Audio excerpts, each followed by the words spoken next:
Um, so, I started to incorporate all those things and started to play in bar bands in my teens. And what did you do as a singer? Not very much at this time as a singer. Most of my singing was more in the classical style. I was in the choir, and in fact, my senior year of high school, I was also a bass. I had no high range at all at that time. I was the #1 low bass in Pennsylvania All-State Choir my senior year of high school. I could sing lower than anybody, but I had no high range at all. And How then old were you? I was 17. 17. Then about that summer between high school and college, as I was singing in these bands and playing rock music and doing these little gigs and all, my range started to increase. I was never at that point. I wasn't singing leads at all.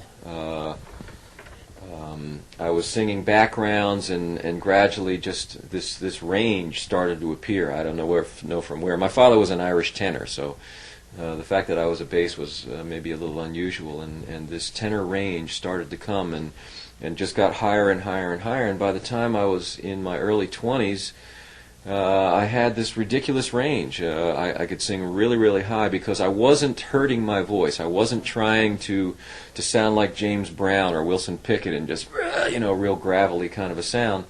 So I wasn't hurting my throat, and I was just getting this range and more range and more range, but I never lost the bottom.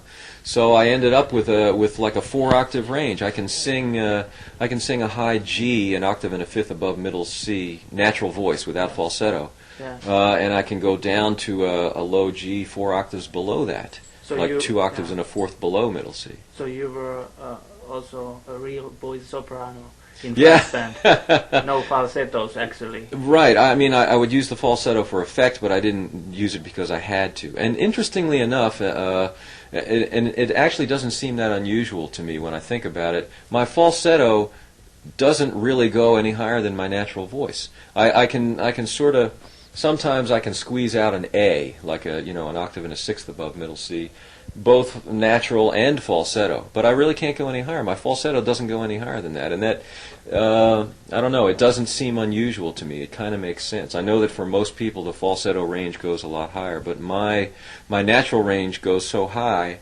the falsetto doesn't go any higher. I don't know why. So we were in some part of your development here. So you were talking about your high school time. Yeah, we got up to like early 20s, and at that time I had left Curtis and the whole classical scene to go play in a bar band because I found these guys. I hooked up with these guys in the Philadelphia area that were just great, and to this day, still one of my favorite guitar players is this guitar player that nobody's ever heard of. His name is Jimmy Zaleski. We called him the Dude, and he was like a combination of Eric Clapton, Jeff Beck, and Ornette Coleman, all on their best nights. He played with a rock style. He played a '57 Gold Top Les Paul that just sung beautifully through a Marshall cabinet and a Vox head, and it just had an incredible sound. Of course, the way he worked it was a large part of the incredible sound, but the gear was great. And he had a style and a sound like a rock approach, a rock blues approach, like Beck or Clapton. But he was into he studied with a guy named Dennis Sandoli, who Coltrane and some other people studied with from time to time, who was into. There's a book by a man named Slonimsky, The Thesaurus of Scales and Patterns, and he was into that as well. So here was this blues Jeff Beck kind of Clapton sound playing all this outside stuff, and it was just incredible. It was just wonderful. And we're playing, in bars in South Jersey during the summertime and in around Pennsylvania during the winter, and playing. This was the early '70s. We were playing Allman Brothers and Santana and things like that. But we would blow the originals away. We would just play these things. And I was playing Hammond B3 at the time, and I had a Hohner clavinet that I would also plug into the organ, and it would come out the Leslie, and it had a great sound, this pianette coming out of the Leslie. And that was my rig, and the dude on guitar, and a bass player and a drummer that were also wonderful. I'm still in touch with these guys. I saw the drummer at the NAMM show just a few months ago. He lives in Richmond, Virginia, and still plays. None of those guys ever really kept on and went on to the level that I did, but in that bar band scene in South Jersey and Southeast Pennsylvania in the early '70s, there were some great players, some guys that really should have become famous. There was some really talented people there. Another guitar player by the name of Ronnie Gentili, who played in. We were the two biggest bands, the band I was in and the band that Ronnie was in, and both of us had these blazing, ridiculous guitar players. So, that was a lot of fun, and that was like the proving ground for me after leaving the classical scene and really focusing on a more aggressive style and a more improvisational style. Although we were playing pretty much in a rock idiom, we were more experimental than most rock that was going on at the time. And of course, I had been aware of Zappa. In fact, we did some Zappa things in those bar bands. I used to do Dirty Love, and we'd do a few other things like that. What's the Ugliest Part of Your Body? A few things. I had first become aware of Zappa when Freak Out came out, which was I graduated high school in '66, and when I heard that album, it was like, boy, this is the thing that really struck me about it was the way he voiced the vocal harmonies was like, and of course at that time I was still pretty much into the classical style of singing, and I was studying harmony theory, and it sounded like the inner voices were taken and put on the outsides, and everything was just kind of twisted around in a very quirky, strange way, but it worked. It had the effect that he wanted, and of course I really enjoyed his sense of humor about what was going on, and of course at that time everybody thought, well, geez, he must be this drug crazed freak, not knowing then that he was very, very much against drugs, and that was one of the that was one of the cornerstones of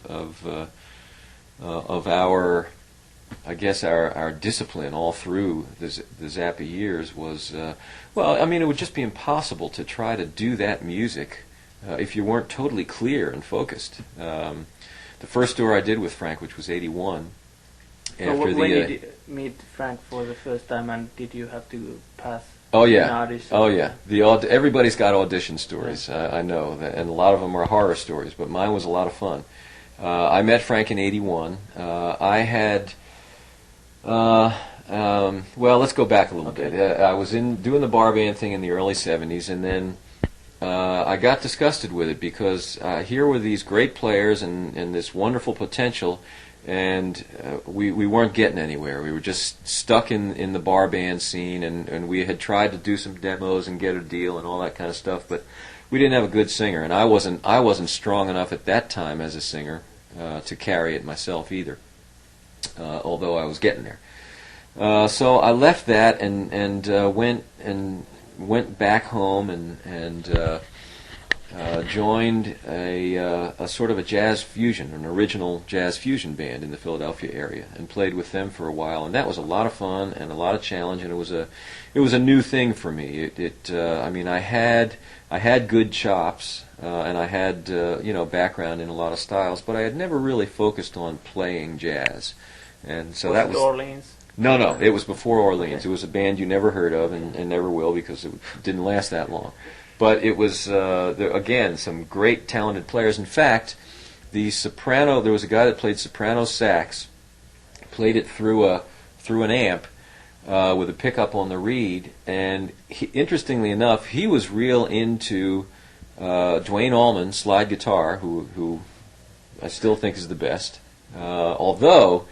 Geez, Butch Trucks, the drummer from the Allmans, has a son who's like 13 or 14 now, who plays slide and is just blazing. I saw Greg Allman a couple of years ago, whom I know and have seen from time to time throughout the years. Well, I used to do whipping post. Yeah. And he told me he really liked the way I did it. So anyway, I saw Greg's band a couple of years ago, about maybe a year and a half ago,